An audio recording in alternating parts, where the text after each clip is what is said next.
के छ भन्दाखेरि तपाईको यहाँ देख्नु हुँदैछ circle S ses circle ST and STR loop after NF and V hook to straight stroke र कुनै पनि स्ट्रेट स्ट्रोक्सको बादमा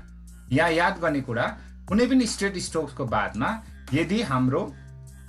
एनएफभी आउँदैछ बुझ्नुभयो यदि कुनै पनि स्ट्रेट स्ट्रोकको बादमा हाम्रो यहाँ circle S ST loop STR loop र यहाँ कुनै सेस सर्कल कुनै पनि आउँदैछ एनएफभी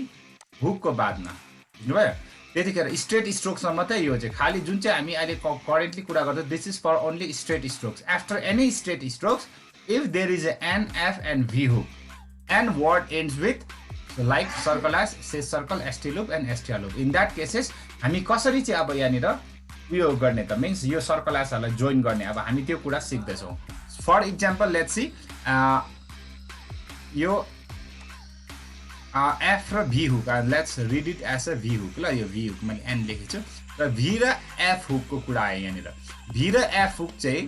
कुनै पनि स्ट्रेट स्ट्रोकको बादमा छ र त्यसको बादमा चाहिँ भी र एफ हुकको बादमा आफ्टर स्ट्रेट स्ट्रोक ध्यान दिने कुरा आफ्टर स्ट्रेट स्ट्रोक्स यदि मेरो वर्ड चाहिँ एसले हुन्छ स्ट्रेट स्ट्रोक्सको बादमा एफ र भी हुक त हुनै पर्यो र स्ट्रेट स्ट्रोकको बादमा एफ र भी छ र एफ र भीको बादमा यदि मेरो वर्ड चाहिँ एसले एन्ड हुँदैछ भने चाहिँ कसरी लेख्नु भन्ने कुरा जस्तै इक्जाम्पल प्रुफ्स एन्ड प्रुफ्समा र यतिखेर चाहिँ कस्तो गर्ने भन्दा चाहिँ हाम्रो पर कन्सोनेन्ट बनाउने भी हुक बनाउने र भी हुकको इनसाइडमा चाहिँ सर्कल एस लेखिदिने प्रुफ्स या प्रुफ्स जे लेख्दा पनि हुन्छ यहाँनिर भबल हो एचिभ्स लेख्दाखेरि चे र भी ई एचिभ्स यसरी गिफ्ट लेख्नु पऱ्यो नि गे अन द लाइन हेभी हुन्छ र एफ हुक र सर्कल एस अब यहाँ ठुलो लेखेर देखाउँछु गे एफ हुक र सर्कल एस गिफ्ट यसरी बुझ्नुभयो अब गे हेभी कन्सोनेन्ट र तपाईँलाई यादै छ सिम्पल यहाँनिर केही पनि छैन बुकमा पनि हेर्नुभयो भने proofs relatives drafts achieves deserves reserves wives gifts representatives advantages these are all the words है जहाँनिर स्ट्रेट स्ट्रोक्सको बादमा एफ र भी हुक लाग्दैछ र एफ र भी हुकको बादमा हाम्रो वर्ड एसले एन्ड हुँदैछ भने चाहिँ हामीले त्यतिखेर एफ र भी हुकको भित्र स्ट्रेट स्ट्रोक्स बनाइसकेर एफ र भी हुक बनाउँछ र एफ र भी हुकको इनसाइडमा चाहिँ हामीले के गर्छौँ यहाँनिर यसरी हामीले सर्कलहरू लेख्छौँ and this is for F र भी हुक ओन्ली खालि स्ट्रेट स्ट्रोकमा लाग्छ एफ र भी हुक यति चाहिँ याद गर्नु पर्यो कुनै पनि कर्भ स्ट्रोक्सको बादमा एफ र भी छ देन एस सर्कल एस जेले पनि एन्ड हुँदैछ यादै छ त्यतिखेर त एफ र भी हुक स्ट्रोकै हुन्छ र स्ट्रोकको बादमा लेख्नु त तपाईँलाई यादै छ भनिबस्नु पर्दैन this is for only straight stroke र स्ट्रेट स्ट्रोकको बादमा एफ र भी हुक हुन्छ र त्यो हुकको बादमा फाइनल एस छ भने कसरी लेख्ने भन्ने कुरा यहाँनिर आयो सो अब हामी नेक्स्ट टपिकमा जाँदैछौँ र नेक्स्ट टपिकमा के छ भनेखेरि भर्खर हामीले के कुरा गऱ्यौँ एफ र भी हुक स्ट्रेट स्ट्रोक्सको बादमा एफ र भी छ र एफ र भी हुकको बादमा चाहिँ सर्कल एस आयो भने हुक बनाएर सर्कल एस लेखिदिने लाइक दिस अब कुरा आउँछ यहाँनिर एन हुकको बुझ्नुभयो यो स्ट्रेट स्ट्रोकको कुरा मात्रै यो चाहिँ याद गर्नु खालि स्ट्रेट स्ट्रोकको बादमा एफ र भी आउँदाखेरि एफ र भी आउँदैछ हुक र त्यसको बादमा सर्कल एस लेख्ने कुरा हो अब यहाँनिर कुनै पनि स्ट्रेट स्ट्रोक छ स्ट्रेट स्ट्रोक्स भनेको पिबी टिडी चेजे के अपटार वे ये हे हो पल्बल टल्डल पर्बल टल्डल these are all the straight consonants र यो स्ट्रेट कन्सोनेन्ट्सको बादमा अब एन हुक आउँदैछ अरे एन हुकको बादमा यदि मेरो यहाँ माथि हेरेको जस्तै सर्कल एसले एन्ड हुन्छ सेसले एन्ड हुन्छ एसटी या एसटीआर लुपले एन्ड हुन्छ बुझ्नुभयो भने चाहिँ अब हामी कसरी लेख्ने भन्दाखेरि चाहिँ त्यति बेला along with the N hook लेख्नु पर्यो चान्स लेख्दा चे लेख्यो एन हुक यता हुन्छ एन हुककै साइडमा डल्लो बनाइदिने चान्स अब चे र सर्कल एस मात्रै लेख्दा यस्तो हुन्छ चे र सर्कल एस यसै एन्टी क्लकवाइज मोसन यसै लेख्छ दिस इज चे र एस यो चाहिँ कन्सोनेन्ट चे र एसको कुराहरू आयो बुझ्नुभयो तर अब यहाँनिर के छ कुरा भन्दाखेरि यहाँनिर हाम्रो खालि यहाँनिर कुरा आयो यो एन हुकको बादमा यदि हाम्रोमा के आउँदैछ सर्कल एस आउँदैछ सेस सर्कल आउँदैछ भने चाहिँ एन हुक बनाउने र एन हुककै साइडमा डल्लो बनाइदिने चान्स अब चान्सेस लेख्नु पर्यो भने चे एन हुक यता हुन्छ एन हुककै साइडमा ठुलो सर्कल चान्सेस र जब जब कुनै पनि सर्कल या एस तपाईँको एन हुकको साइडमा देख्छ त्यसले चे एनसेस चे एनएस चे एनसेस भनेर पढ्नु पर्यो डान्स लेख्दाखेरि अब डी यहाँनिर स्ट्रेट लेख्नु पर्यो एनएसटी लुप किनभने सिइडीले एन हुँदा एसटी लुप लाग्छ यहाँनिर डान्स सो एनकै साइडमा यो गऱ्यो प्लान्स लेख्दाखेरि पल भयो N S circle like this N hook साइडमा एनएस सर्कल बनाउनु पर्यो र यो जति पनि कुरा गर्यो this is for only straight consonants र कुनै पनि स्ट्रेट कन्सोनेन्टको बादमा N hook F hook V hook या जेसुकै होस् त्यसको बादमा सर्कल एस आउँदा कसरी लेख्ने भन्ने कुरा आयो एफ र भी हुकमा एकदम सजिलो छ एफ र भी हुकको इनसाइडमा बनाइदिने तर एन हुकमा चाहिँ याद गर्नु पर्यो एन हुकमा चाहिँ यदि स्ट्रेट स्ट्रोकको बादमा एन छ एन हुक छ र हुकको बादमा चाहिँ तपाईको सर्कल आउँछ सर्कल एस आउँछ शेष सर्कल आउँछ या एसटीआर र एसटीआर लुप आउँछ भने चाहिँ त्यतिखेर एनकै साइडमा हुक बनाएर हामी अगाडि बढ्नु पर्यो एनकै साइडमा सर्कल एस भने सर्कल एस एनकै साइडमा शेष भने शेष एनकै साइडमा एसटी लुप भने एसटी लुप एनकै साइडमा शेष सर्कल भने शेष सर्कल बनाइदिनु पर्यो so next we are coming to next topic that is circle S after curve N hook भन्नुको मतलब कुनै पनि कर्व स्ट्रोक्सको बादमा एन हुक आउँदैछ बुझ्नु पर्यो कुनै पनि कर्व स्ट्रोक्स है कर्व स्ट्रोक्स त बुझ्छ होला नि कर्व स्ट्रोक्सको बादमा एन हुक आउँदैछ र एन हुकको बादमा चाहिँ सर्कल एसले वर्ड एन हुँदैछ याद गर्नु पर्यो कर्व स्ट्रोक्स आउनु पर्यो फर्स्ट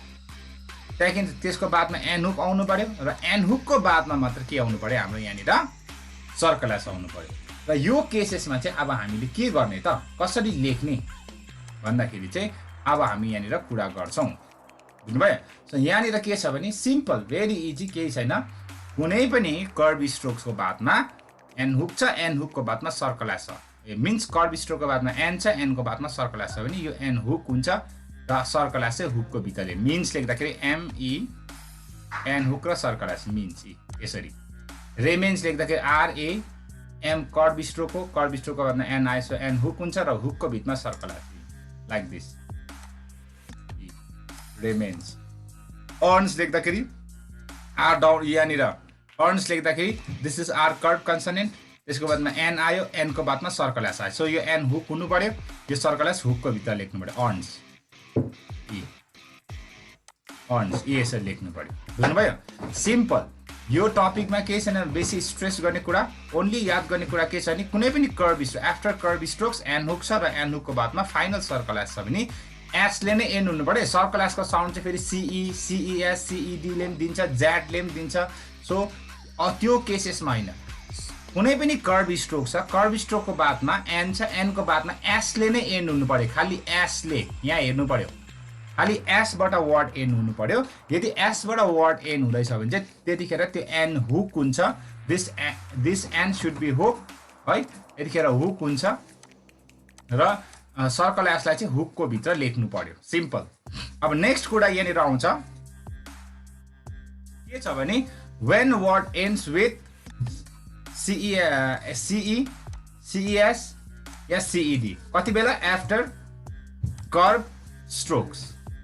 कर्व स्ट्रोक कर्व मात्रै लेख्छु यहाँनिर कर्व स्ट्रोक्स भनेर बुझ्नु पर्यो र कुनै पनि कर्व स्ट्रोक्सको बादमा अब यहाँ बुझ्ने के कुरा छ भने कुनै पनि कर्व स्ट्रोक्सको बादमा एन छ बुझ्नुभयो एनको बादमा CE, CES या CED ले एन्ड हुँदैछ फेरि एकखेप रिपिट गर्छु कर्व फर्स्ट आउनु पर्यो कर्व स्ट्रोक्स छ कर्व स्ट्रोक्सको बादमा एन आउँदैछ एनको बादमा चाहिँ हाम्रो वर्ड CE, CES या CED ले वर्ड एन हुनु पर्यो हुँदैछ भने यो बीचको एन छ नि एन यो हुक हुँदैन याद गर्नु पर्यो यो के हुनु हुँदैन हुक हुनु भएन त्यति बेला यो एन चाहिँ के हुनु पर्यो स्ट्रोक हुनु पर्यो स्ट्रोक फेरि इक्जाम्पल एकखेप एक्सप्लेन गर्छु कुनै पनि कर्व कन्सोनेन्ट्सको बादमा एन छ एन उस एनको बादमा CE, CES या CED ले एन्ड हुँदैछ भने त्यति बेला कर्व स्ट्रोक्स र कर्व स्ट्रोकको बादमा यो एनलाई स्ट्रोक एनै लेख्ने र स्ट्रोक एनको भित्र CE को सर्कल एस CES को शेष सर्कल र CED को एसटी लुप लेखिदिनु जस्तो अफेन्स लेख्दाखेरि यु क्यान सी हियर अफेन्समा के हुँदैछ वर्ड अफेन्समा हामीले हेर्दाखेरि OFFFENCE अफेन्स हुँदैछ बुझ्नुभयो अब यो अफेन्स हुँदाखेरि यहाँ के भयो भन्दाखेरि चाहिँ एनको बादमा CE ले एन्ड हुँदैछ हेर्नुभयो भने हुन्छ र एनको बादमा CE ले एन्ड हुँदैछ सो CE ले एन्ड हुँदैछ नि यो एफ त कर्व स्ट्रोक्स हो एन आयो एनको बादमा CE ले एन्ड भयो सो यो एन के हुनु पर्यो स्ट्रोक एन हुनु पर्यो हुक हैन लेख्दाखेरि अफ स्ट्रोक एन र circle S offence like this बुझ्नुभयो खाली यो चाहिँ कर्भ स्ट्रोक्सको कुरा है र कुनै पनि कर्भ स्ट्रोकको बादमा एन छ एन को बादमा सीई ले एन्ड भयो र सीई ले सर्कल एसको साउन्ड दियो भने यो एन चाहिँ के हुन्छ स्ट्रोक एन र सर्कल एस लेखिदिने फेरि यहाँ माथिपट्टि हेर्नुस् कुनै पनि कर्भ स्ट्रोकको बादमा एन छ एन को बादमा चाहिँ एस ले नै एन्ड हुन्छ मिन्स एस को साउन्ड एस बाटै आउँदैछ भने त्यतिखेर यो एन फेरि हुक हुन्छ र सर्कल एस चाहिँ हुकको भित्र यहाँनिर चाहिँ के छ कुनै पनि कर्भ स्ट्रोक्सको बादमा एन छ एन को बादमा चाहिँ एस को साउन्ड चाहिँ सीई ले दिँदैछ नि this N should be stroke and circle S place गर्नु अफै अब एनाउन्सेस भन्दाखेरि एन छ एन को बादमा सीईएस ले एन भयो यु क्यान सी हियर यहाँनिर एन कर्भ कन्सोनेन्ट भयो कर्भ कन्सोनेन्टको बादमा एन छ एन को बादमा सीई ले एस ले एन हुँदैछ नि एन स्ट्रोक भइहाल्यो पछाडिको एन पनि स्ट्रोक एस नै हुन्छ स्ट्रोक नै हुन्छ त्यहाँदेखि शेष सर्कल यहाँ ठुलो यसलाई मलाई फेरि rewrite I am rewriting this यहाँनिर यहाँनिर हेर्न सक्नुहुन्छ एन लेख्छु then n then शेष सर्कल noun says यहाँ try for now बुझ्नुभयो अफेन्समा पनि सिम्पल हो एफ के भयो कर्भ स्ट्रोक एन को बादमा सीईएस ले एन्ड भयो सो यतिखेर पनि एन के हुन्छ स्ट्रोक हुन्छ अफेन्सेस अफेन्सेसको बादमा एनाउन्स छ एनाउन्समा यहाँनिर एन छ एन को बादमा केले वर्ड एन्ड भयो सीईडी ले एन्ड भयो सो सीईडी ले एन्ड भयो नि यो एन कर्भ स्ट्रोक हो कर्भ स्ट्रोकको बादमा एन छ एनको बादमा सीईडी ले एन्ड भयो नि यो एन के हुन्छ हुक हुँदैन के हुन्छ स्ट्रोक सो यहाँनिर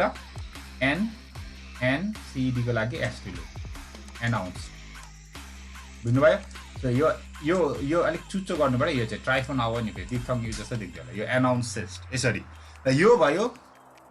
कुनै पनि फर्स्टमा आयो स्ट्रेट स्ट्रोक्सको बादमा यदि एफभी हुक छ र त्यसको बादमा एस ले एन्ड भयो भने कसरी लेख्ने यहाँ बुझिहाल्यो त्यहाँदेखि स्ट्रेट स्ट्रोकको बादमा एन हुक छ एन हुकको बादमा यहाँ माथि शेष circle circle S ST loop STR loop आयो कसरी लेख्ने यो पढ्यो त्यहाँ सर्कल एसको कुनै पनि कर्भ कन्सोनेन्टको बादमा एन छ एनको बादमा एस ले एन हुँदैछ नि यसरी लेख्नु पर्यो र त्यसरी नै कुनै पनि कर्भ स्ट्रोक्सको बादमा याद गर्नु पर्यो एन छ एनको बादमा सीई सीएस सीईडी लेख्नु पर्यो नि यो प्रकारले अनि मुनिपट्टि देख्न सक्नुहुन्छ यहाँनिर 54 मा देख्नुहुन्छ एफ र भ्युक हामीले कति बेला युज गर्छौं त भन्दाखेरि एफ र भ्युक चाहिँ त्यो केसेसमा मात्रै युज गर्छौं when word ends with F and V F र भी ले वर्ड एन्ड हुँदा मात्रै एफ र भ्युक लाग्छ र एफ र भी को बादमा if there is any vowel endings the word in that cases that F and V and N that final end should be stroke जस्तो कफीमा केले भयो वावल एन्ड भयो सो स्ट्रोक कफमा ब यहाँनिर एफ ले एन्ड भयो सो यतिखेर हामीले के लगायौं एफ हो पेनीमा भावल एन्ड भयो स्ट्रोक एन लेख्यौं पेनमा भावल एन्ड भयो एन आफैले एन्ड भयो सो यतिखेर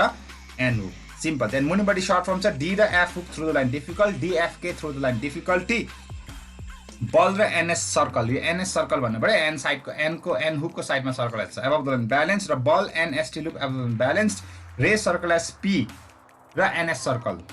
on the line responsible responsibility gar half on the line great gar half above the line guard gol half on the line gold ra t ra ns circle above the line at once so this is all about this circle as after straight is the n hook circle as after n hook after v hook after straight and curved consonants so hope tapailai yo clear bhayo होला so यसरी नै हामी next